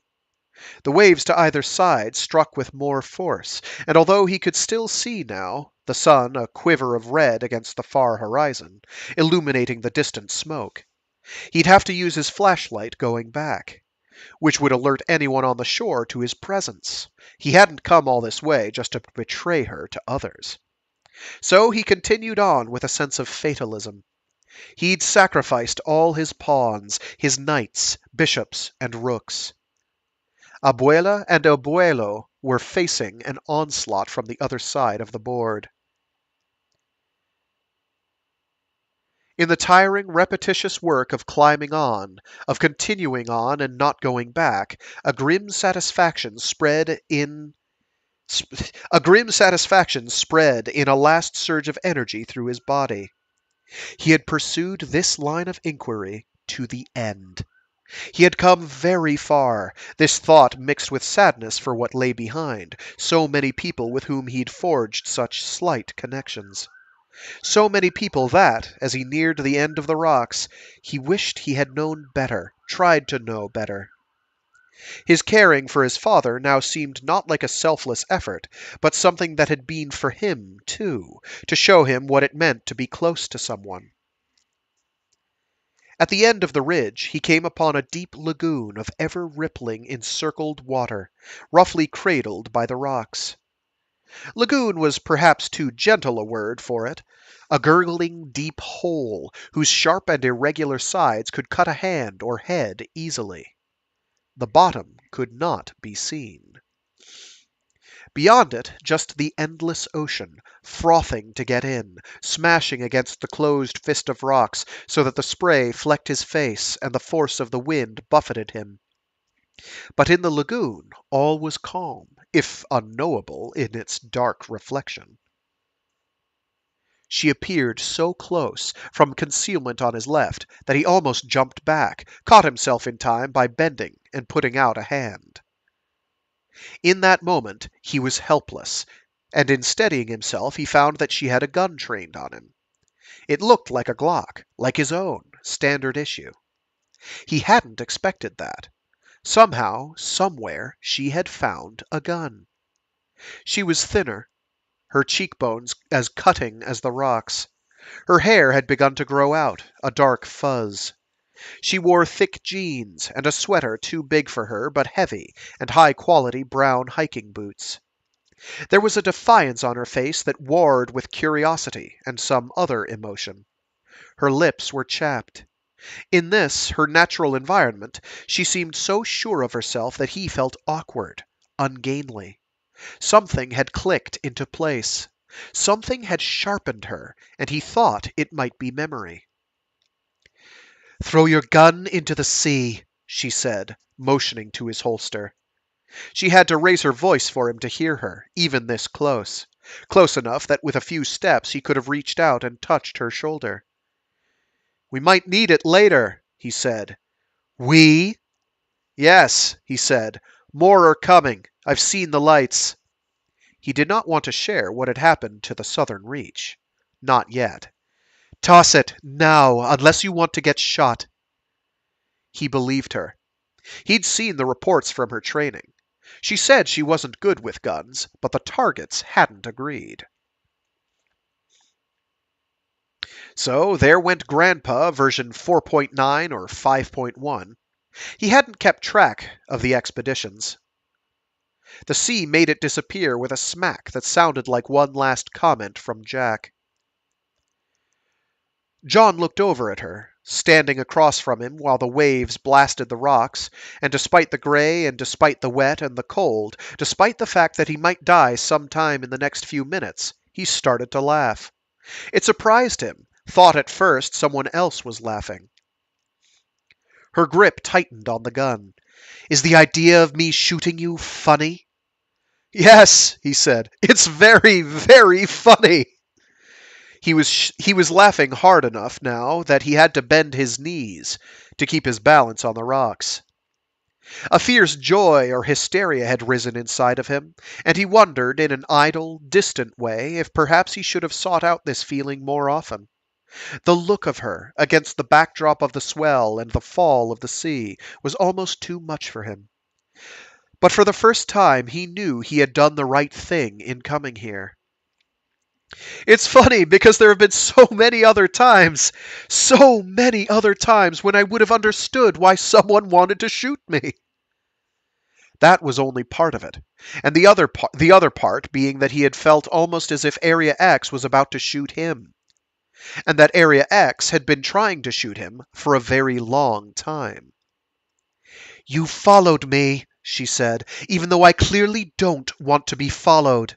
You've come to what most people consider the butt end of the world, and you've cornered me here. You probably want to ask more questions, although it should be clear that I'm done with questions. What did you think would happen? The truth was, he didn't know what he had thought would happen, had perhaps unconsciously fallen back on an idea of their relationship at the Southern Reach. But that didn't apply here. He sobered up, hands held high now as if surrendering. What if I said I had answers? He said. But all he had to show her was tangible was Whitby's manuscript. I'd say you're lying, and I'd be right. What if I said you still hold some of the answers, too? He was as serious as he had been giddy just moments before. He tried to hold her with his gaze, even through the murk, but he couldn't. God, but the coast here was painfully beautiful, the dark lush greens of the fir trees piercing his brain, the half-raging sky and sea, the surge of salt water against the rocks, twinned to the urgent wash of blood through his arteries as he waited for her to kill him or hear him out. Seditious thought. There would be nothing too terrible about dying out here, about becoming part of all this.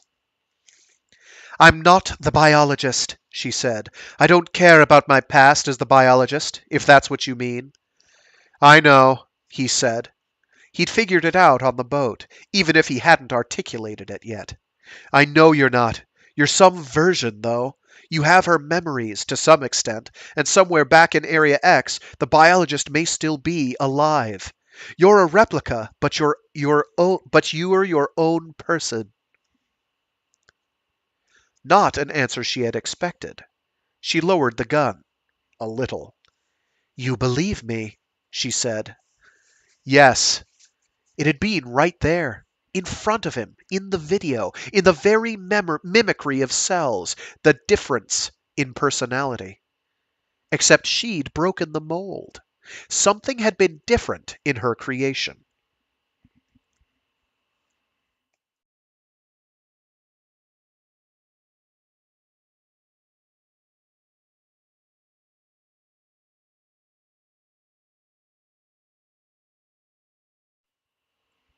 I've been trying to remember this place, she said, almost plaintively.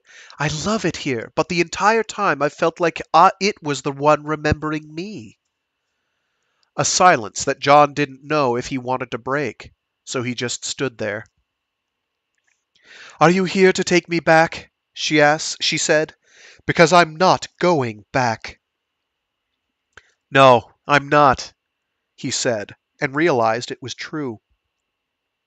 Whatever impulse in that regard that might have lived within him had been snuffed out. The Southern Reach doesn't exist anymore, he admitted. There may not be anything we'd recognize out there very soon. There in the twilight, no birds now overhead, the smoke fading into the dusk, the raucous surf the only thing that seemed alive besides the two of them. How did you know I'd be here? She asked, deep in thought. I was so careful. I didn't. I guessed. Somehow his face must have given something of his thoughts away, because she looked a little startled, a little wrong-footed. Why would you do that if you don't want to take me back? I don't know. To try to save the world? To save her? To save himself? But he did know. Nothing had changed since the interrogation room. Not really. When he looked up again, she was saying, I thought I could just stay here, build the life she didn't build, that she messed up. But I can't. It's clear I can't. Someone will be after me no matter what I do. Now that the sun had truly set, there was a glimmer of light. There was a glimmer of a light dimly familiar to him coming from deep in the lagoon below. What's down there? He asked. Nothing, said too quickly. Nothing? It's too late to lie. There's no point. It was never too late to lie, to obscure, to delay. Control knew this too well. But she didn't. She hesitated, then said, I was sick when I got here. One night I came out here and I had a dizzy spell, and I was unconscious for a while. I woke up with the tide rising, and I wasn't sick any more. The brightness was done with me. But there was something at the bottom of that hole. What? Although he thought he already knew. The swirling light was too familiar, despite being broken by ripples and the thickness of the water. It's a way into Area X, I think, she said, and now she looked scared. I think I brought it with me. He didn't know how she knew this. He thought it might be true, remembered what Cheney had said about how difficult and enervating that travel could be. Whitby's horrible description of the border. Now that the darkness was complete, and she was just a shadow standing in front of him, they could both see the lights farther down the coast. Bobbing. Floating. Trudging. Dozens of them. And so far down below, that glimmer, that hint of an impossible light. I don't think we have much longer, he said. I don't even know if we have the night. We'll have to find a place to hide. Not wanting to think about the other possibility. Not wanting even a hint of it in his thoughts to invade her thoughts. It will be high tide soon, she said. You have to get off the rocks. But not her? Even though he could not see her face, he knew the expression that must be etched there. We both have to get off the rocks. He wasn't sure he meant it. He could hear the helicopter now, could hear boats again, too. But if she was unhinged, if she was lying, if she didn't actually know anything at all... I want to know who I am, she said. I can't do that here. I can't do that locked up in a cell. I know who you are. It's all in my head, your file. I can give you that. I'm not going back, she said. I'm never going back. It's dangerous, he told her, pleading, as if she didn't know. It's unproven. We don't know where you'll come out. The hole was so deep and so jagged, and the water beginning to churn from the waves. He had seen wonders, and he had seen terrible things. He had to believe that this was one more, and that it was true, and that it was knowable. Her stare took the measure of him. She was done talking. She threw her gun away. She dove into the water, down deep. He took one last look back at the world he knew. He took one huge gulp of it, every bit of it he could see, every bit of it he could remember. Jump, said a voice in his head. Control jumped.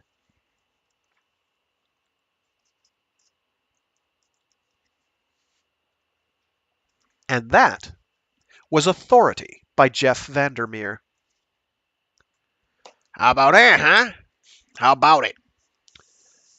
Things got a little weird and spooky out there for a minute, and then less spooky, and then desperate, and then kind of spooky again and desperate. So, that is the second book in the Area X or Southern Reach trilogy. Down. Check. Big check mark. Yeah. So I guess next week, unless I decide to do short stories again, we'll be doing the first volume of the last book of the Rifters trilogy by Peter Watts, which is called Behemoth collectively. But the first volume, I believe, is Betamax, because Behemoth starts with a beta symbol. The capital beta, the one that looks kind of like a B. So we'll probably be doing that next week because honestly, I'm looking at the stuff I've got, the amount of reading left to do just for these, and it's kind of wild. It's going to be a hot minute. This is still like months of reading left to do.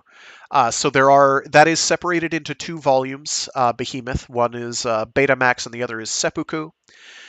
And the reason it's separated into two books will be explained in the foreword, and by Peter Watts, and he'll explain why. It's dumb. It's publisher nonsense. You couldn't have a volume of greater than X number of words, so he had to basically split it in half. Fortunately, this actually works out fairly well because the two halves do stand on their own fairly well. So it kind of didn't change much ultimately, but it was still supposed to be one volume, and there is a necessary read order, so we're going to do the read order correctly. That's mostly what the foreword is all about, is saying, hey, if you're reading the wrong book, you don't want to be doing that because you're going to be very confused, more confused than you're already going to be, because there's a time skip even for the first volume, even for the first half, and you're just going to have to grin and bear it. After we do that first volume, which is relatively short, I forget how long it is exactly, we will do the final volume of the final book of the Southern Reach trilogy, which is called Acceptance. And boy howdy, I'm going to have to remember some voices and come up with some new ones. So that's going to be fun. I'm also going to have to do that for the last Rifters books. Though we're going to have some returning cast members. So those will be easy if I can remember what they are. And the ones I can't remember are going to be obnoxious, and the new ones are going to be a whole thing. So you're probably going to hear some recycled voices if people are in here for that. With that, though, that'll do it. Hope people dug it. I like Authority quite a bit. It's grown on me. I think I know some people have said it's a really boring book because honestly, basically nothing happens for most of its duration. But I feel the atmospherics of it are really good. That's one thing that Jeff Vandermeer, I have to say, has down, is he has atmosphere down. Like it's really, really tight. And I like it very much. It's tight without actually being tight at all. It's very loose and vague and confusing, but that sort of all works together for its benefit, for being a feeling, for being a vibe. A vibe, is that the term the kids are using nowadays? For just, a general, a terroir, if you will. That's an inappropriate usage of terroir. Piquance, I think, is the term I'm looking for. To use another wine term, I think that's usually associated with wine. You can associate it with just about anything, as apparently you can terroir, which is cool. Which is spelled, by the way, Terroir. If I am horribly mangling the pronunciation of that, sorry. I'm pretty sure I've got it mostly on for my Amerikansky speaky language. Um, I swear most of my childhood years did actually have French as a mandatory class. That's what growing up on the border does for you with Canada, with that particular part of Canada by the Quebec. Is in kindergarten you are taught French because you're going to have to communicate with people in your neighborhood who are going to speak French. Good times up there. Um, so with that, I'm gonna run. Thanks again to everyone tuning in. If you are listening to this after the fact, post facto, I do these live every Friday, which is why they're raw, rough, and uncut. Um, really rough. Corrections and all. And I don't edit them afterwards, which, at this point, it would be a behemoth undertaking. Maybe if I'd started by doing it, it wouldn't be, but that would require literally time travel, and we're not doing that today. So I have gotten a direct request from someone whose name I've forgotten off the top of my head on the YouTube channel for doing the three body problem by Cixin Liu. I have mangled the pronunciation of that. Sorry.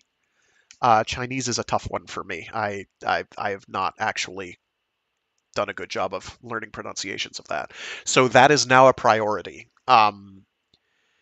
What I think I will do is after I get done these two trilogies, which is, again, next couple of months, hopefully by the summer, then we will do the Hyperion Cantos, and then I'll do that, the three body problem.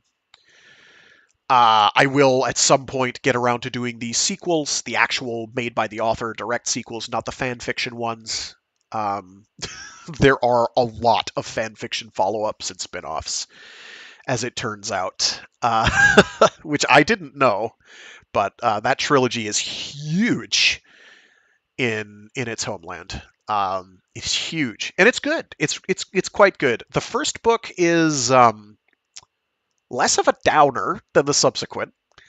Um, though the last one is reasonably optimistic. Ultimately, at the end, it's just like long-term optimism, not short-term. The second book is where the implications set in, and it's like, oh, oh God, that's really frightful, but makes sense in its way. But the three body problem is it's kind of it's a nice tale of intrigue, sort of a mystery kind of thing. It's skiffy, as in sci-fi, but it's not. It doesn't slap you over the head with it most of the time. So that'll be fun. I think people will hopefully dig that. I'm trying offhand to remember how stiff or not the translation or dry the translation was. I don't remember it being too bad. Um, One of the best Chinese translations I've ever read, though, and I want to get around to these at some point, is The Legend of the Condor Heroes. I forget who the translator was that I have, or of the edition that I have, and it is just, it is great. You literally feel like you're reading a kung fu movie, and it's everything I want. I still haven't finished reading all of those. I've only gotten through two of like the five, I think, that are published. I have five of them. There might be more. So I do want to get around to those at some point, but that's like, this is again like half a year out bare minimum because it's going to take months to read the last two parts of the two trilogies that I'm working on, let alone everything else. Like the Hyperion Cantos that's like three books in and of itself. It is thick. That book's got cake. Actually, I don't think anyone ever eats cake during that book. Which is a shame because I'm sure people encountering the Shrike could use some cake afterwards just to calm down because the Shrike is frightful. So the Hyperion Cantos is great. I cannot wait to read that one aloud. A big part of me is like, you should really do a reread of it on your own before you get to it. And I do have some summer vacation popping up in late August, and maybe I'll get around to it then, where I'm going to be out and about. So we'll see. I don't know how many times I've read through that. It's been a while, though, since I did it last. Anyway, thanks again to Jay Waldrop for reminding me that the title of the children's book in question was Burt Dow Deep Water Man. And someday I might even get around to doing that on stream. among many others. There's like I did a it was a Scandinavian fairy tales book that I had as a child that I did aloud. So I do want to do more of that. I am planning on probably expanding my reading days. I don't know when, because I do want, like, at some point I'm gonna, like, nobody tunes into the rest of those. So so like that's what I'll be doing, because it makes more sense to do. And I do want to do some more comic books because why not? They're fun. I get to make sound effects because that's cool. Probably less violent than the last one I did. Probably less violent. I don't know. I'd have to find some less violent comic books. Man, that's kind of hard to do because most of my current collection that I have digitally is kind of violent stuff now that I think of it. Strange. Probably not going to do any huge name things, but one or two things. I might do, say, oh, what was it? Aquaman Andromeda, mostly because it's got some sick nods to the Rifters series. You'll know them when you see them. So I do want to probably do that at some point. We may find a place to do a break. I've also got a bunch of giant robot related literature that I want to read aloud. Um, Surprising amounts of that exist, actually, uh, as I've commented before. But yeah, so that's where we're at. So yeah, planning this far ahead with two trilogies was maybe a mistake. I'm sort of regretting it because it kind of locked me down a lot, but it has made things much easier in its way. Because I don't have to think about what I'm doing next week, basically, unless I want to. Anyway, thanks again for tuning in. Stay safe, stay sane, be decent to each other, and be decent to each. Oh wait, no, we mangled that. That's what happens when you turn off your brain. Stay safe, stay sane, be toasty or cool as per your preference, and be decent to each other. There we go. Yeah, we can do our spiel, right? Right? Our closing spiel that hasn't changed in literally years now. Whatever. I'm gonna run. Have a good one. I need to get outside. It's so nice out. It's not gonna be. It's like the nicest day in the last 2 weeks. Well, last week, and it's gonna be not so nice for the next week. See you all later. Bye.